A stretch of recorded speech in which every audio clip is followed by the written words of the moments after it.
எவன்டா அது கருப்பு படம் நல்லா இருக்குதுன்னது நல்லாவாடா இருக்கு. காசு ஒரு சும்மா கிடைக்குதா?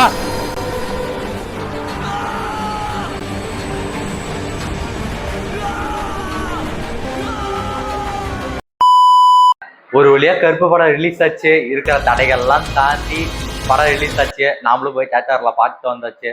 படம் எப்படி இருக்குது, நல்லா இருக்குதா இல்லையாங்கிறத வீடியோக்குள்ள போய் பார்த்துக்கலாம் வாங்க. படத்தோட சின்ன ஸ்டோரி லைன் என்னதுன்னா, ஒரு அப்பா பொண்ணு அவங்க 2 பேரும் கோர்ட்டை நம்பி போறாங்க ஒரு கேஸுக்கோசரம். அந்த கோர்ட்ல என்ன நடந்துச்சா, அவங்களுக்கு வந்து நீதி கிடைச்சிச்சா இல்லையா, ஒருவேளை கிடைக்கலன்னா அந்த நீதியை கருப்பு சாமி வந்து எப்படி வாங்கி கொடுத்தாங்க அப்படிங்கிறது இந்த படத்தோட கதை. இதுதான் பேசிக் அவுட்லைன். ஓகே, பாசிட்டிவ் அண்ட் நெகட்டிவா பார்த்துடலாம். பாசிட்டிவ் என்னதுன்னா, சூர்யா அந்த ஒரு மனுஷன் தான்.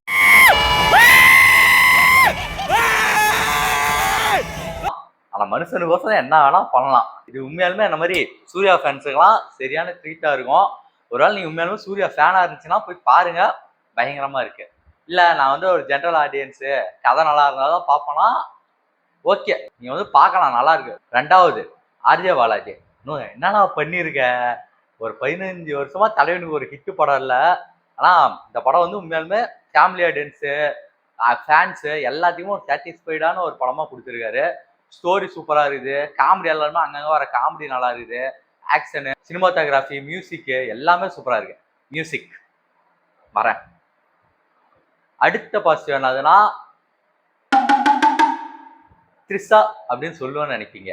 இல்ல, எனக்கு என்னமோ படத்திலே அந்நியரோட கேரக்டர் மட்டும் தான் கொஞ்சம் தேவையில்லாத வாலண்டரியா சேர்த்த மாதிரி இருந்துச்சு. ஸோ முக்கியமான கேரக்டர் தான் கொடுத்துருக்காங்க. ஆனா உண்மையாலுமே அந்த சும்மா நார்மல் படத்தெல்லாம் ஒரு லூசி ஹீரோயின் அந்த மாதிரியான ஒரு கேரக்டர் தான் த்ரிஷா கேரக்டர் இருக்கும்.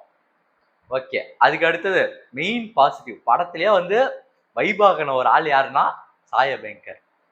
என்ன பண்ணிருக்க, அதாவது நான் கத்தி என் தொண்டை வாய்ஸே போச்சு.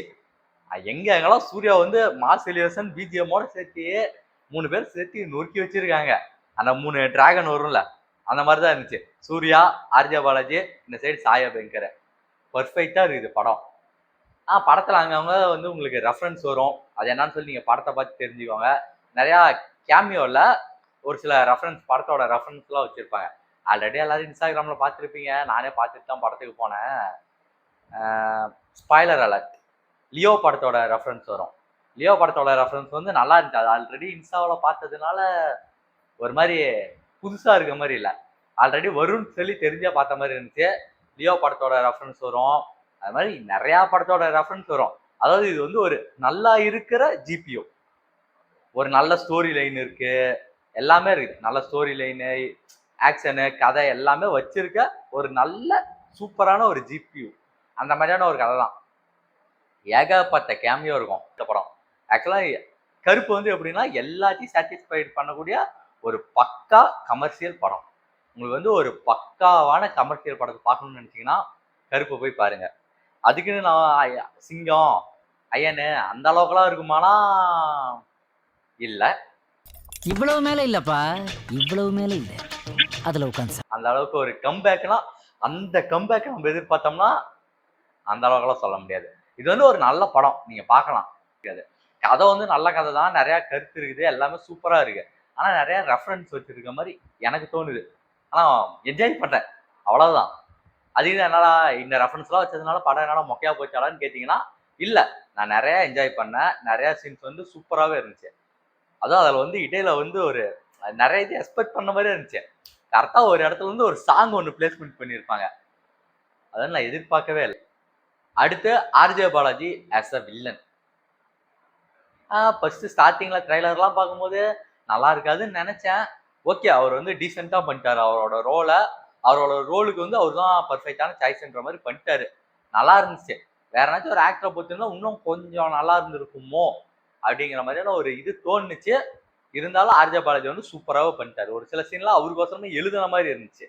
அதாவது இன்டர்வலுக்கு அப்புறம் ஒரு சீன்லாம் வரும், ஒரு சில சீன்ஸ்லாம் வரும் காமெடியா. அந்த சீன்ஸ் வந்து ஆர்ஜே பாலாஜிக்கோசரமே எழுதுன மாதிரி இருந்துச்சு. மேக்ஸிமம் அதில் ஆர்ஜே பாலாஜியை தவிர வேற யாராச்சும் நடிக்கணும்னா அந்த கேரக்டர் வந்து எஸ்ஜே சூர்யா சூப்பராக இருந்திருக்கும். அவர் நடிச்சிருந்தாலும் சூர்யா வாசஸ் எஸ்ஜே சூர்யா வந்து ஒரு நல்ல ஃபேஸ் ஆஃபாக இருந்திருக்கும்னு எனக்கு தோணுது. ஆனால் இதுவும் நல்லா தான் இருந்துச்சு, குறை சொல்ல முடியாது. ஓகே, அடுத்து என்ன பாசிட்டிவ் இருக்குதுன்னா சில பொண்ணு கேரக்டர், அப்பா பொண்ணு கேரக்டர் வரும். அதுவும் சூப்பரா இருந்துச்சு. அவங்க 2 பேருமே செம்மையா நடிச்சிருந்தாங்க. இந்த படத்துல நமக்கு வந்து எமோஷனல் கனெக்ட் வந்து அவங்க கூட தான் வரும். ஏன்னா ஸ்டார்டிங்ல இருந்து அவங்களோட கேரக்டர் வச்சு தான் நம்ம படத்தை பார்ப்போம். அதனால அவங்க கூட நமக்கு நல்லாவே எமோஷனல் கனெக்ட் வந்துரும். அதனால உங்களுக்கு வந்து அவங்க கேரக்டர் ரொம்ப பிடிச்சிரும். அதுல ஒரு சில அரசியல் இதெல்லாம் வரும். அதெல்லாம் உண்மையாலுமே சூப்பரா இருந்துச்சு. ஆர்ஜே பாலா சொல்லுவாரு, நாங்க இதுவே பண்ணி பழகிட்டோம், எங்களால மாற முடியாது அப்படின்ற மாதிரி சொல்லுவாரு. திடீர்னு வந்து மாற சொன்னா எப்படி எங்களால மாற முடியும்? கடவுளே வந்து சொன்னாலும் எங்களால மாற முடியாதுன்ற மாதிரியான சீன்ஸ் எல்லாம் நல்லா இருந்துச்சு. ஒரு சில காமெடி சீன்ஸு, இடையில வர அரசியல் சம்மந்தப்பட்ட சீன்ஸ் எல்லாமே சூப்பரா இருந்துச்சு. அதாவது இந்த ஒரு கோர்ட்ல தப்பு நடக்கிறத இந்த கருப்புசாமி வந்து கேக்குது. இதே மாதிரி 1000 கோர்ட் இருக்குது, கோடி கணக்குல பிரச்சனை நடக்குது, இதெல்லாம் யாரு வந்து கேட்பாங்கிறதுக்கான இது வந்து கடைசியா உங்களுக்கு வந்து அந்த ஒரு நல்லா அந்த கதையை முடிச்சிருந்தாங்க. கடைசியா ஒரு போஸ்ட் கிரெடிட் சீன் மாதிரி ஒன்று வரும். அதுவும் நல்லா இருந்துச்சு. ஆக்சுவலா படத்துல வந்து கிளைமேக்ஸ் சீன் ஒன்று வரும். அவ்வளவுதான். அதோட கொடுத்த 190 ரூபா அவ்வளவுதான், ஒர்த்து வருமா அப்படின்ற மாதிரி ஆச்சு. சூர்யா தலைவா செம்மையா பண்ணியிருந்த, உங்களுக்கு ஒரு நல்ல கம்பேக்கா இந்த படம் இருக்குன்னு சொல்லி மனமாற வாழ்த்துறேன். கருப்புசாமி கை விடலை. எவ்வளவு பிரச்சனைகளை தாண்டி படம் ரிலீஸ் ஆனாலும் படம் வந்து ஒரு நல்ல பாசிட்டிவ் ரிவ்யூவோட ஒரு நல்ல கலெக்ஷன் எடுத்துருக்குதுன்னு நினைக்கிறேன். இதுக்கப்புறம் வர ஒரு படங்களும் சூர்யாவுக்கு ஒரு நல்ல படமா அமைய ஒரு ஃபேனா வாழ்த்துகிறேன். அப்புறம் என்னடா படத்துல நெகட்டிவே இல்லையாடா, படம் ஃபுல்லாவே சூப்பரா இருக்குதாடானா இல்ல, ஒரு சில நெகட்டிவ்ஸும் இருக்கதான் செய்யுது. படம்னா அதெல்லாம் இருக்கதான் செய்யும், என்ன பண்ண முடியும். ஒரு சில நெகட்டிவ்ஸ் என்னதுன்னா லாஜிக் மிஸ்டேக்ஸ் இருக்க மாதிரி இருக்கு, அந்த மாதிரி ஒரு சில விஷயங்கள்லாம் இருக்கு. அதாவது கடைசியா படம் முடியும் போது காட் திங்ஸ்ன்ற மாதிரி ஒன்று போடுவாங்க. அது வந்து உங்களுக்கு அதாவது கடவுள் பேரை வச்சு நீங்க என்ன வேணா சொல்லலாம், நம்ம தான் முடியும், வேற ஒன்றும் பண்ண முடியாது. ஏன்னா ஆக்சுவலா இந்த படத்துல வந்து எதனால கடவுளை எடுத்திருக்காங்கன்னா, கடவுளால என்ன பண்ண முடியும், என்ன வேணா பண்ண முடியும். நீங்க என்ன சொன்னாலும் கடவுள் பேரை வச்சு நீங்க சொன்னீங்கன்னா ஈஸியா நம்ப வைக்க முடியும். நீங்க வந்து ஒரு ஃபேண்டசி கதையை எடுத்தீங்கன்னா நம்ம ஆளுங்கலாம் நம்ப மாட்டாங்க. இதுவே நீங்க ஒரு கடவுளால இது நடந்துச்சு அப்படிங்கிற மாதிரி சொன்னா ஈஸியா நம்பிடுவாங்க. ஸோ இது வந்து இது கருப்புசாமி, அது கருப்புசாமி எடுத்தது வந்து ரொம்ப ரொம்ப சூப்பரான ஒரு விஷயம். ஏன்னா கருப்புசாமியை வந்து சூர்யா வந்து மிரட்டிட்டாரு, பயங்கரமா இருந்துச்சு. அப்புறம் ஒரு சில சூர்யாவோட பழைய படங்களோட ரெஃபரன்ஸு அது இதெல்லாம் வரும், அதெல்லாம் உண்மையாலுமே சூப்பரா இருந்துச்சு. ஓகே, சூர்யாவுக்கு ஒரு நல்ல படமா அமைஞ்சிருக்குது. இதுக்கு மேல வரக்கூடிய 2 படமும் நல்ல படமா வரும்னு சொல்லி வேண்டிக்கிட்டு வீடியோவை முடிச்சுக்கலாம். பை. நம்ம ஜெயிச்சிட்டோம், ஜெயிச்சிட்டோம்.